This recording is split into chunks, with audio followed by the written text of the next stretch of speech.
You realize you might get more politics, really. Exactly, yeah. Exactly. Can you start the recording again? All right. I've got one down here next. I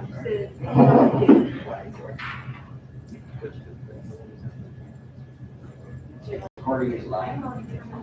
I didn't bring up my. Yes, I did. Right this First.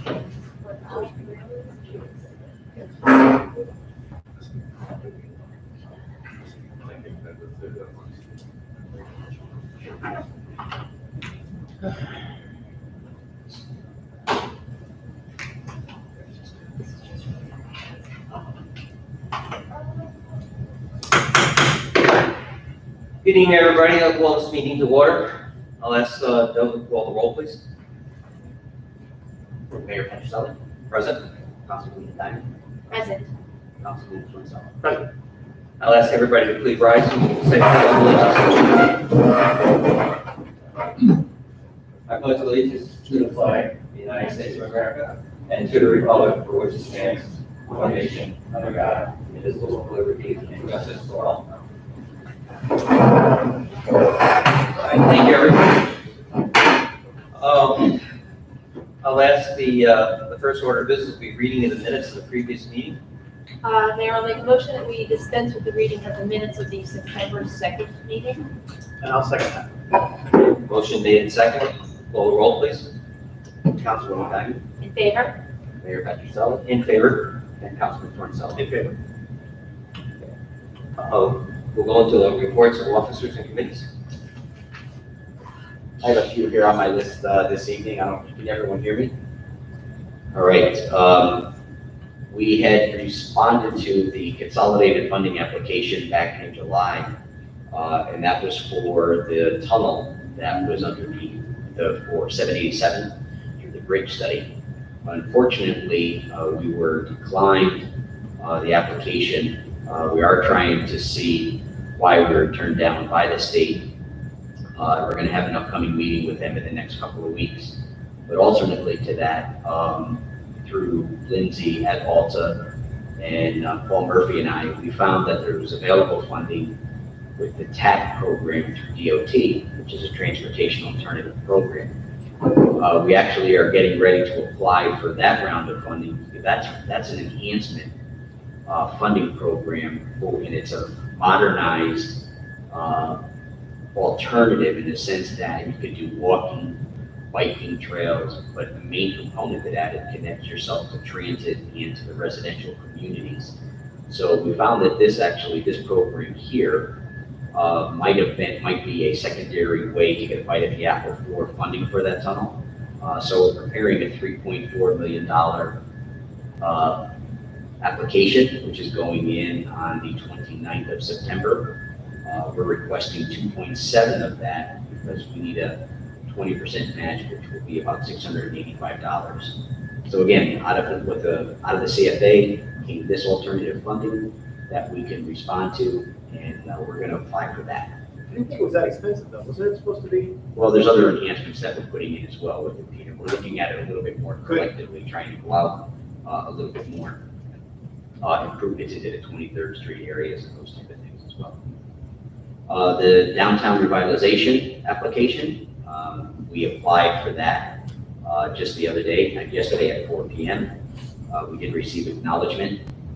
We're hopeful that we will get a call for further information as to what the application can provide the city, but we're up against municipalities that have applied 2, 3, and 4 times. This is the first time the city of Watervliet has ever applied for the DRI, but we're hopeful at least to have a conversation, with the state and get us in and hopefully improve ourselves as we go forward. Joe, did I see that? Did Albany get a DRI grant? No, I don't believe they did. I think the ones I saw was Glens Falls, Right. Hudson. That was local in the capital region. I don't remember seeing Yeah, have to look deeper. there was something on television, I saw Mayor Sheen on it, and she mentioned her DRI grant. And I go, I did not know that they received one, and I was kind of curious whether or not there was something I would. It certainly doesn't sound familiar, Mayor. Yeah, no, I didn't hear that too up until I saw it on TV, and I was curious. So just to be clear, the period for applications has opened, but have we submitted an application? Yes, actually. We submitted our, Yes, it Our closed, plan, right? it closed as of yesterday. closed. Yeah, it closed at 4 and p.m. the next step is if you're selected for the next step, it would be an in-person presentation. Yeah, it'd be the That's invite, my- yes. My memory, right? That's correct. And you don't know when we're gonna learn that, that's sometime in the future.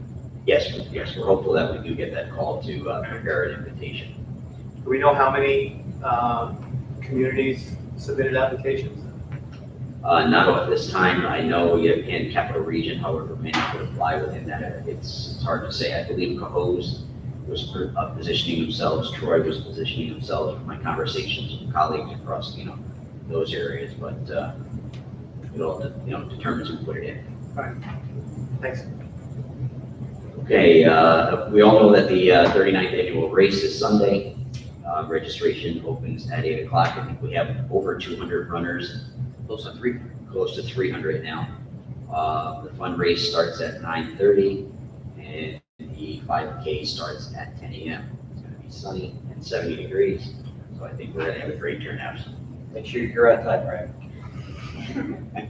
Don't hold up the gun. We closed our pool this year. We're happy to have it open. We closed it August 20th.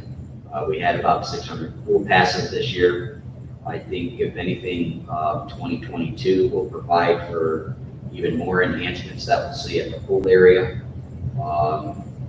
With some external things as well as enhancements that we will do to the bathroom. I think a lot of effort went in to the opening for the 2021 season, and a lot of people should take, a lot of credit for all the work that they did. It was a really, really positive opening, that pool, I think, across the city. We did have a lot of positive comments from the people. We opened it up to the village of Green Island. So it was really, really a positive atmosphere in the city. Our cleaner, Brandon Upton, his last day was today. He is moving on to the corrections department. Brandon did do a great job for us. We did not get any interest from the people that could lateral or move into the position from our Department of Public Works. I've reached out to temporary cleaning services to get a cost idea as to what that might be. And hopefully, if things go well, it'll be in our Times Union posting on Sunday. And hopefully we can get some people from there. We'll be posting for both a cleaner and try to get some full help for sanitation and possibly laborers as well. We've had, as the mayor talked about during our budget cycle, we've had a solar company called SunCommon on site. They were here Monday and worked through about 3 p.m. on Wednesday. They were looking at the solar installations that we currently have on 4 locations within the city. We anticipate a report as to any monitoring, any upgrades, or anything we need to make the solar installations that have been with the city for a few years to make them a little bit more fruitful for us. We know that there was one installation on the firehouse that actually had a burnt out switch, so that's why that system wasn't running. That cost, I think it was somewhere about $900 to pop that in. It's gonna work. I'm sorry? No. All right. Just 2 more things. Are they all working now? Are all of the solar sites working now? Yeah, we're learning what they need to do to make sure they're working continuously. Okay. I know we had to do a switch in one of them as well. So we're trying to get some more information. Once that report comes, operationally, what we need to do, the monitoring, the maintenance and everything. It's going to be an education. I'm not a solar guy, so we need to figure out what we really need to do. And, with the help of the mayor, he was able to contact with the guy who had the company, and I'm anticipating being educated in that. We're into our third week of the tree stump grant. We've probably removed about 30 stumps throughout the city. Unfortunately, we're learning that a lot more stumps over the 4 years that were supposed to be on that stump are not there. We had 192, and I think thus far there's about 30 of them that we cannot find. So we're working with the state to see how that will impact the grant that we have. And lastly, between Brian and Amanda and I, we've had some conversations with the Humane Society as to the outstanding billing. We are nearing final agreement as to how we move forward with that court case. There'll be a settlement payment coming up, but hopefully we'll have that hard dollar amount within the next few days, and we'll look to the council to pass a resolution at the last meeting, for the next meeting.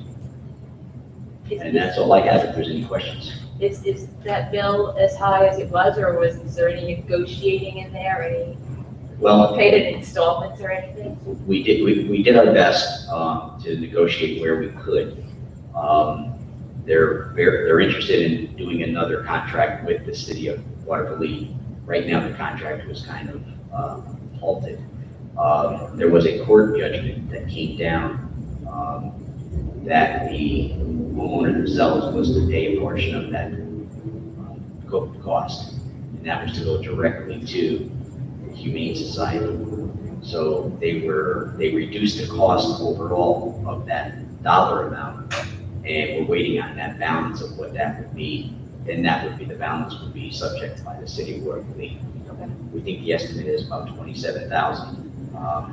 If you can find a positive in this, is we learned that there really wasn't a lot of communication between the city, the county, the court system, and the Humane Society.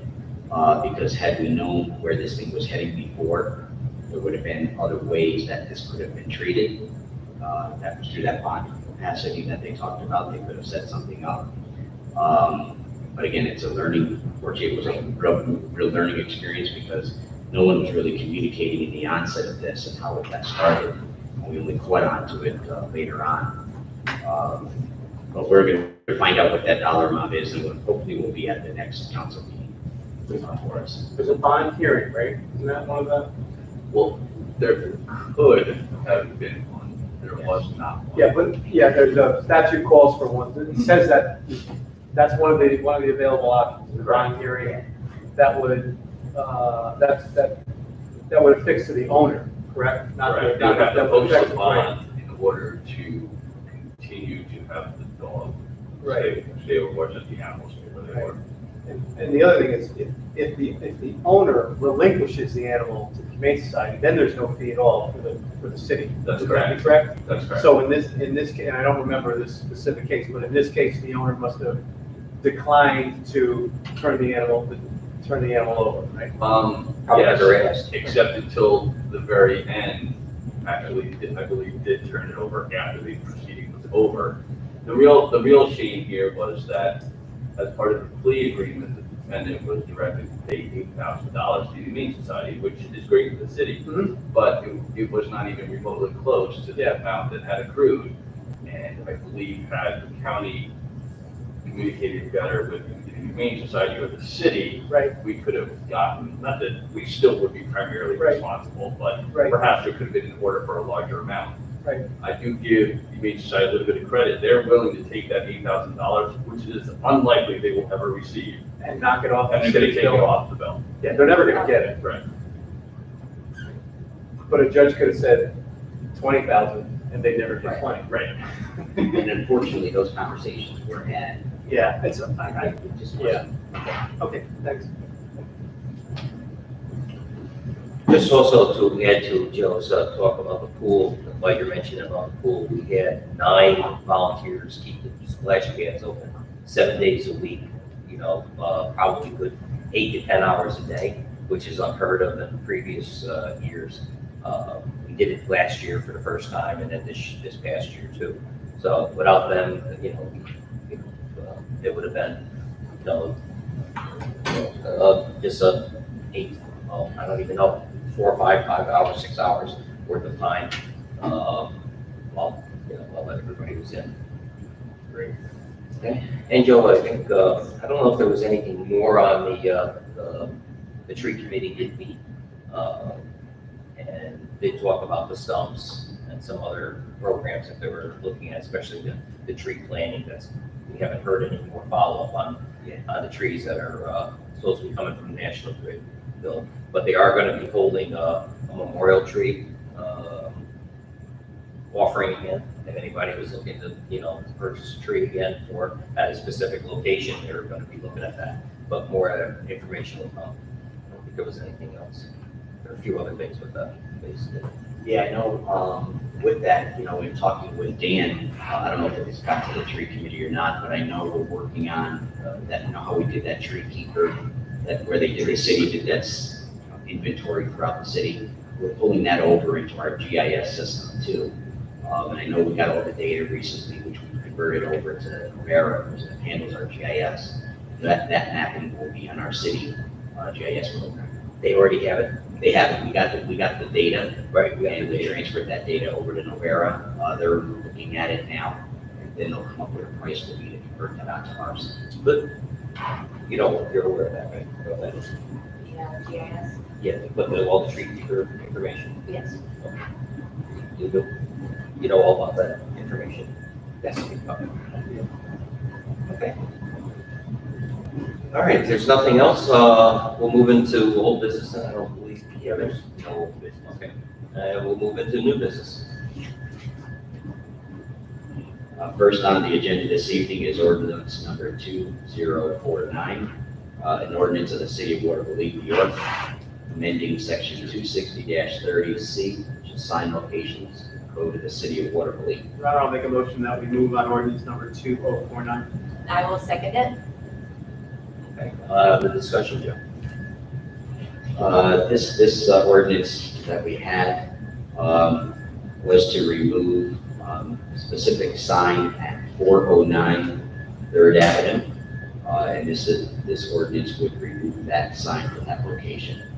I should say also that we're working with Sergeant Harper with the police department to monitor and look at all the signs along with what tags we have. So we're trying to flush out a lot of the signs that we know that are currently in our ordinance.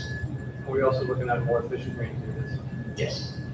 We had proposed it last time, but the mayor did not like the proposal. Got it. Yeah, we got to have more discussion on it. That's fine, that's fine. Okay. All right, any other discussion? All right, call the roll. Councilwoman Diamond, In favor? Mayor Patricelli, In favor. and Councilman All in Torzello. favor? Resolution 9834 is a resolution approving the engagement of UHY LLP for the audits of the city of Watervliet for 2019 and 2020 financial statements. Mayor, I will make a motion that we move on resolution number 9834. And I'll second that. I tried. Very good. This is for our audit for 2019 and 2020. Last year, we were a little busy and a little short-staffed, so I did not get the 2019 audit done. So this year, we have Jenny, and I'm going to get those done before the end of the year.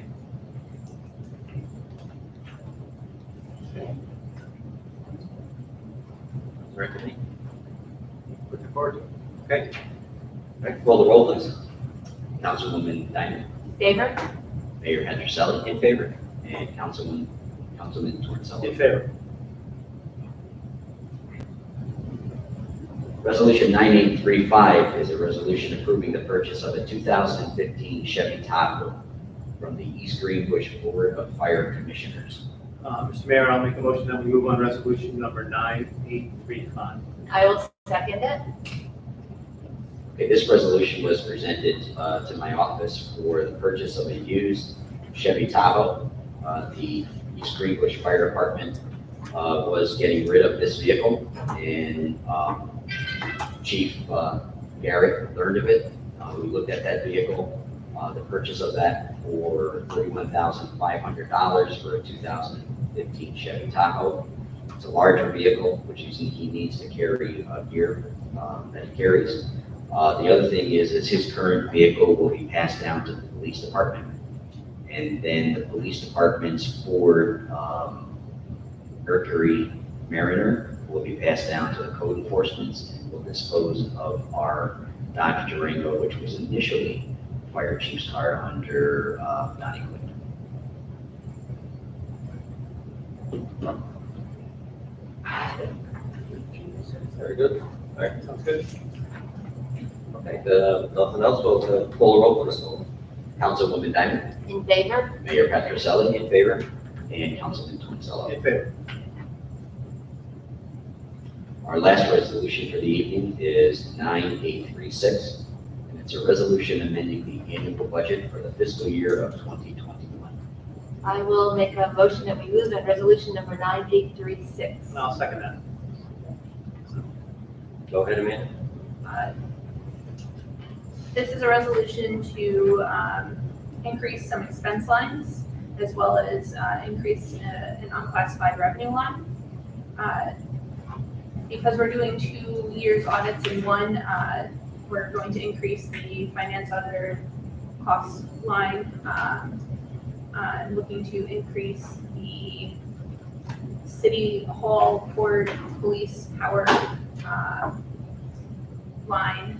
The reason for that in particular is we had an energy audit done, and actually we had it done a couple of years ago, but we finally got the revenue back from National Grid, and because we got that back, we had to pay the energy auditors a certain percentage of that. So that bill amounts to about $25,000. And we got $110,000 of revenue from that. So definitely was worth doing. Also looking to increase the central data kind of email, just random expenses line. That would be because we had a lot of work done computer-wise in City Hall and in the police department, and such as cabling, and we had a new key fob system put in, so those are some of those costs that are hitting that line. We're also looking to increase the fire department equipment line for the purchase of that vehicle that was just mentioned, and also looking to increase the Humane Society expense line. As Joe had mentioned earlier, we're looking at having a pretty large bill to the Humane Society. That's all general fund, and then in the water fund, I'm looking to increase the heating and electric costs for the hydro facility because our hydro has not been running, so we have to pay for the power instead of using the power generated from the hydro. Thank you. Part of the, also the fire department wasn't that we sold the fire engine this past year. Did we do it, did we do it in 21 or? I think that was 20. That, you're talking the ambulance, right? No, remember we. Fire truck. Oh, I'm sorry, The yes. fire truck they drove to Indiana or someplace like Someplace that. out of the Midwest, right? Last year. That was last year, okay, because that was also an income that we received on that. Yeah. Okay. So it was kind of like the offset. Okay. All right, any other questions? Call the roll. Sure. Councilwoman Diamond, In favor? Mayor Patricelli, In favor? and Councilman Tomasello. In favor. That concludes the business for this evening. We do have one item on here, which we left on from last meeting, and that is the follow-up discussion with the city council regarding the Marijuana Regulation and Tax Act, the MRTA. We left it on here, I know Councilman Marcello, you were away Right. last week, but we did have a conversation on it, and we just wanted to see if there was any continuation on that. But just long story made short, we had mentioned that you're in, so you don't Right. know what the time to opt out would be by the end of the year. So you could opt out overall, or you could opt out to on-site consumption. I think, you know, I'll let the council people speak for themselves, but without appear to be any interest in opting out, which is perfectly fine, and you can always opt out later. Got it. You can't opt out later. If you want to opt out, you have to opt out now. If you opt out, You opt out. You can opt in. So do we have to, we would have to opt out of the on-site consumption? No, you could opt out of either. So overall, no sales at all, or you could have sales but opt out of on-site consumption, which is Okay. what the town economy just did. When does that decision have to be made? By the end of the year. By the end of December 31st this Local year? laws can pass by them. Okay, that would be to opt out, for instance, that would be to opt out of the on-site consumption. And that doesn't require, there was some kind of referendum that you mentioned, Yeah, so local law would be subject to permissive referendum. and can you explain that process? So basically, the voters could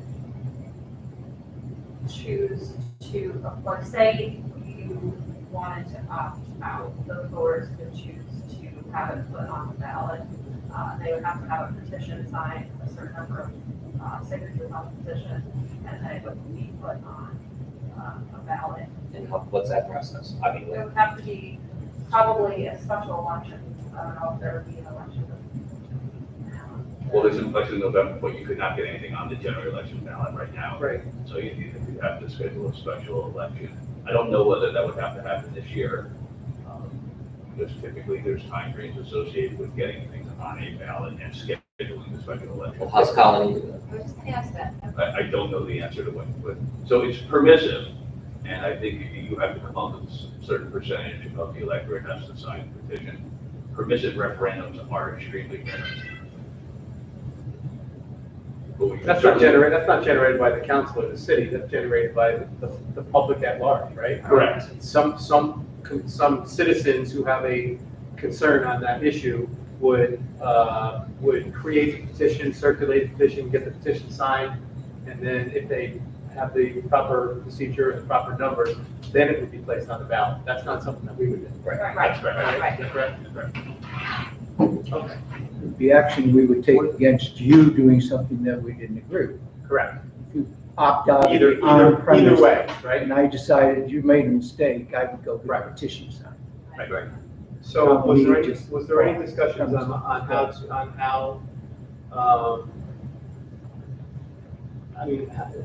how to get a marijuana dispensary in your city, or, I mean, So how does that? It would be, Application state, it would be people who want to do it would have to get licenses. right?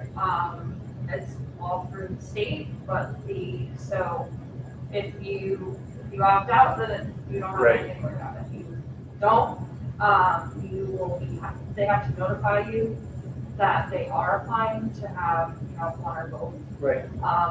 And you can, if you have an issue with, for example, like the location itself or something like that. That's exactly where I was going, because does the city have any control over the location where these, So they Section. do have to follow zoning. It can't be within 500 feet of the school. And then if for some reason there was another issue where you specifically didn't want it to be next to something, you would be able to kind of put in your 2 cents to the state, and they would consider that in the record for staff. is there a limit of how many there are gonna be in the state? Is there a number, or is there a limit of how many could be, I mean, in one particular region or area or city, or do we know I that? have not heard anything as far as a limit. I'm sure that they will Right. inherently limit it. And I don't, these can be very lucrative in the city, 3%. Yes, so right? the, And it's the percentages, Yes. okay, so the total percentage, I believe, is 13%. 3% of that will be to the state. And you can do whatever you want with that. The projected numbers, the state will receive 20 million in licensing fees, 360 million in annual state revenue, 75 million in local government revenue, is projected. okay. So does it make sense to have something identified in the zoning district, or will the law, the process figure this way out in the future? So when we put something on, if it's not in our use table, we can't, it gets denied by zoning, right? And get into the whole idea of zoning comfortability. If it's not in your table, it's denied. And there's nothing to say that it can't be used by special use permit, because our table says that exact same thing. Is that how we? I mean, so obviously up until very recently, it was illegal, so it wouldn't be anyone's zoning permit, zoning code or municipal uses. So my recollection is that the state is still working on regulations that address those sorts of issues.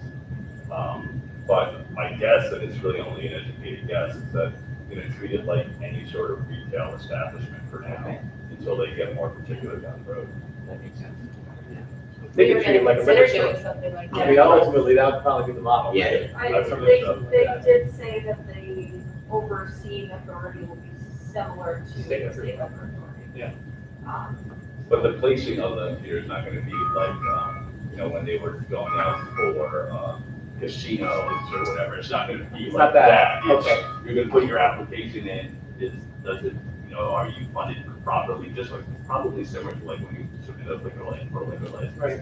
Are the locations suitable and things like that, but I don't believe there's any limit on the number. I noticed there was a minority community aspect to it too, whether your city, whether the minority community in your city had been adversely affected by some of the,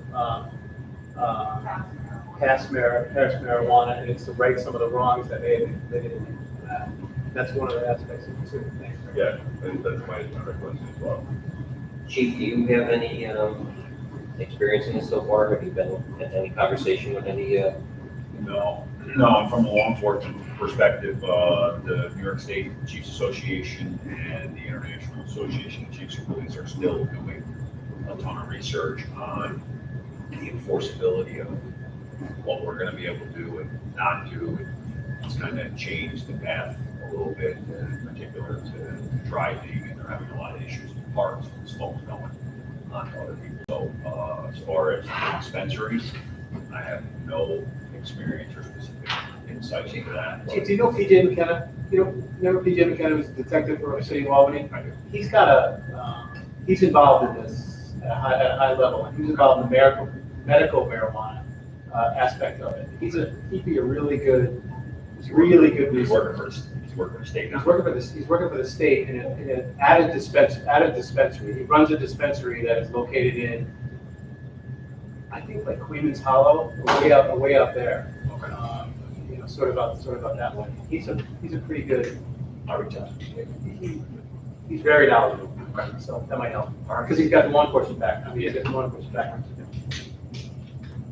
At what point do we want to have a poll or a resolution as far as what? So if you have to pass a local law, you have to have a public hearing first, so we would review it. There's time limits associated with getting the version of the local law on your desk, et cetera, so we really would need to know, if not tonight, by the next meeting, what your plans are. Only if you're thinking of opting out. Right. If you're thinking about opting out, and is there? And was there a public comment? Did we have a public comment period last week? I was away 2 weeks ago. We did. Did We anybody- announced it. There was a gentleman here who was looking to establish a site. Didn't have a lot of information on it, but was interested in having a retail establishment. The big question is whether or not you want to do that and the on-site consumption or just the dispensary. I'm sorry, I had a discussion with him after Yeah. lunch break. Good. So, Well, we need to discuss that. well, that's what I'm saying, is Yeah, we need to discuss it, but we need to either do it here, or we need to be able to figure out how we're going to, how to proceed, and whether or not we want to do individual poll. We see it as, an individual polling or something like that, but if we wanted to opt out of the on-site consumption aspect, we would need legislation probably in 2 weeks. Is that your suggestion? I would think that we would at least want to introduce the local law by next week, or by the next meeting, just from a timing perspective. All right. Well, let me ask you, Just have a public hearing. I mean, oh, go ahead. I'm just gonna say, as a general point of view, I mean, I'm willing to say that I prefer not to have the on-site dispensary. I would agree, and I haven't examined it as thoroughly as I probably should, but I will. But my gut feeling right now is that I would be opposed to on-site consumption. Well, I would also, I mean, you go back to even the police officers, there's no way to test for anyone on the street, if, you know. I think that'd be my initial one. Again, it could be changed. We have a public comment, we have public comment hearings, and some of this stuff we can discuss. But I think if we're kind of all thinking the same thing, but haven't said it yet, we might as well say it, and let's start it, and let's start the process. I think you're right. I think we should look into it more and examine it more, but that's my sort of my gut first feeling with that. Yeah, there's so much more, and I think the whole, sorry. And by the way, you could opt out, and Process. ultimately, if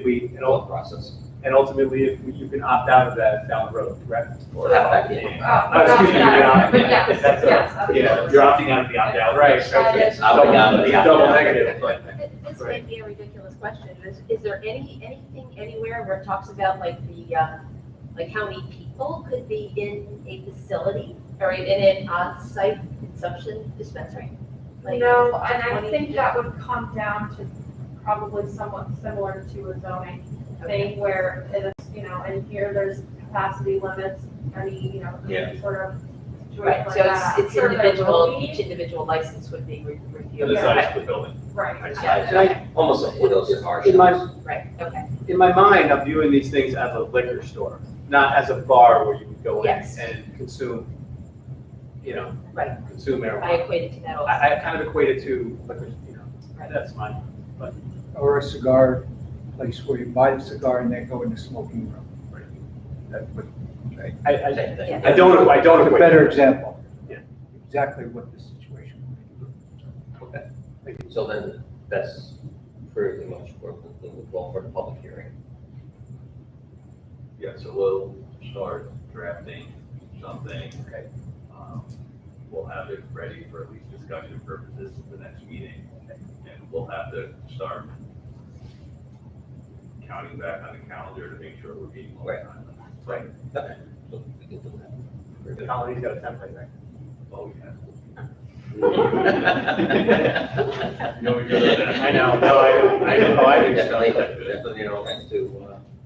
Don't be in the way. Okay. Anything else on that? Any other discussions? Anything else you want to bring up? No, thank you. Okay. Next section of the agenda is appropriations and accounting. Got nothing in common. Okay. Before I go into the public comment, Chief, anything from the police department notable? No, nothing specific. We're ready to go for Sunday.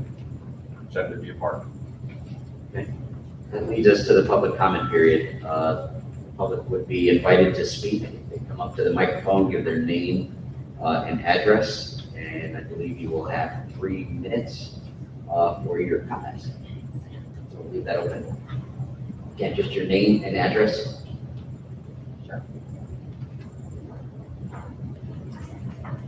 Good evening. Hi. My name is Teresa Zabretsky, and I'm with Capital District Tobacco Free Communities. And I live on 9 Jesse Court in Troy, but our organization serves Albany, Schenectady, and Rensselaer County. Joe, is that on? No. It's not on. Sorry. There we go. Yeah, now it's on. Not that. Good. Fair. Okay, sorry. I don't make sure you get all that. Nope. What was I saying?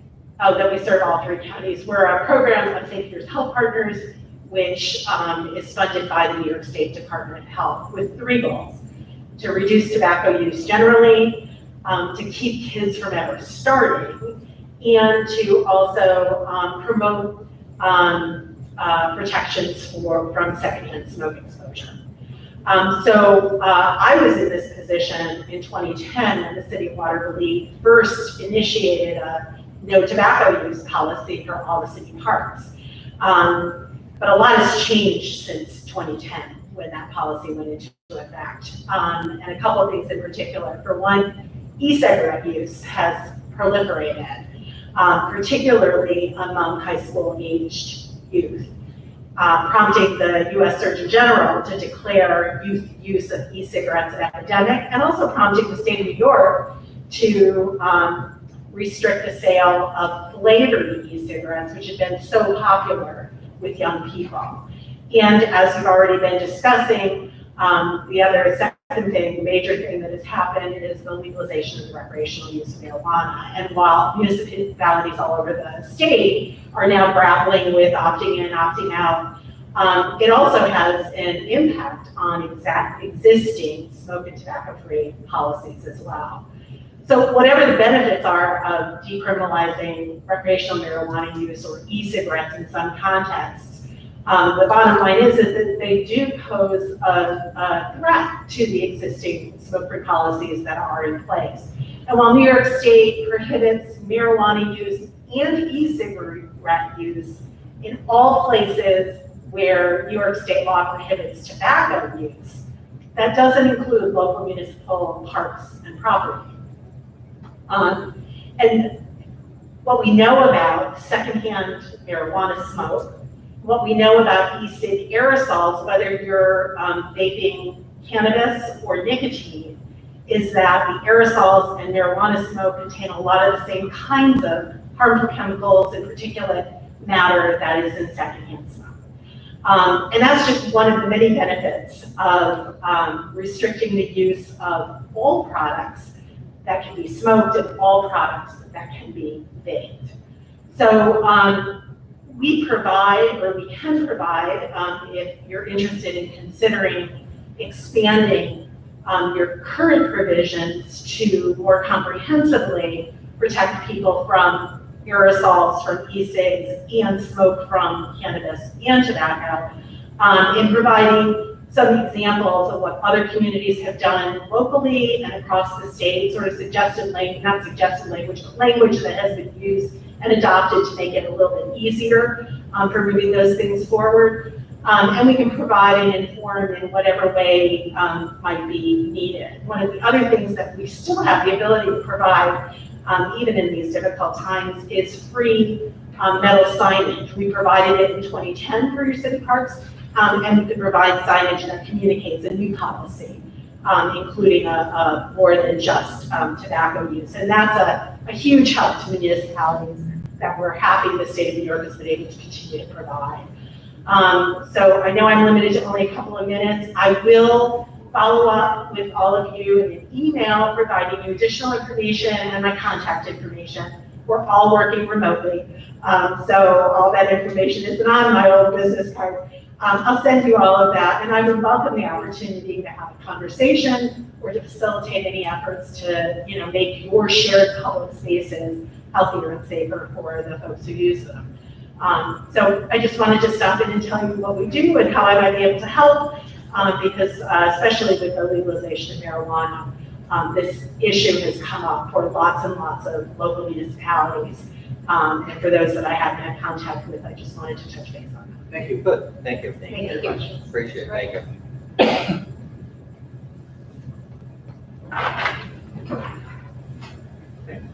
Is there anyone else that'd like to make a public comment?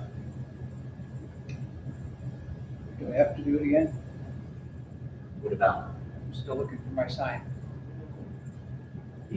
Don, we're working on all the signs that you talked about, right? We're slowly picking away at it. Okay. Can I just make a comment, continuing with the young lady was talking about? I don't remember if you were on the board or on the council. If you want me to stand up here, I'll stand. A high school group came down and talked to the council about prohibiting outside advertising for cigarettes at retail establishments in the city of Watervliet. And the city council passed a resolution prohibiting the outside advertising signage for cigarettes on poles and whatever outside an establishment. And that's about 4 or 5 years ago. So if you go back and look in these regulations, because the signs are back on the poles. All right, Telephone poles? on the telephone pole, if you go to the gas station and. Oh, that's, okay. Okay. The poles, any pole outside their establishment's got a cigarette advertisement on it. And The one down the street, it's got them on, outside of the building also. But they signed they came in and asked the city to pass a resolution prohibiting that. Council agreed, passed a resolution that they wouldn't allow it anymore. It's on the book somewhere, it's gotta be 4 or 5 years old, you go back and look, whether it can still be enforced or not, so. Okay. Yeah, thank you. Never heard of it, good. Okay. Anybody else? Entertain a motion. Well, just to remember that we'll close the public comment period and that our next meeting will be October 7th. And also, if you're interested in attending the race, running in the race, or volunteering in the race, let us know. All eyes to run. See? See, that's exactly what That was a happened. starting That's gun. why you can't. But yes, we're right now, like you said, we have almost 300 runners. I think we're in pretty good shape. The weather is, looks good for it, so, we'll see how that goes. All right, I'll encourage your motion. I'll make a motion to dismiss. And I'll second it. Sorry. All those in favor? Aye. Aye. Okay, thank you very much. And, we'll see you, not before October 7th. Thank you. Thank you. Okay. Guys, give it free beer after the race? Yes. Okay. Yes. Guys? Yep. Yeah. Guys. Not Guys used to get free beer. John's. Ty's shows already. Yeah. All right. What will we do? That's fine. Yeah, I'll just include it. Yeah. Thank you. Yeah, long time. Okay, yeah. I said not how many percentage is now 5. I trust you.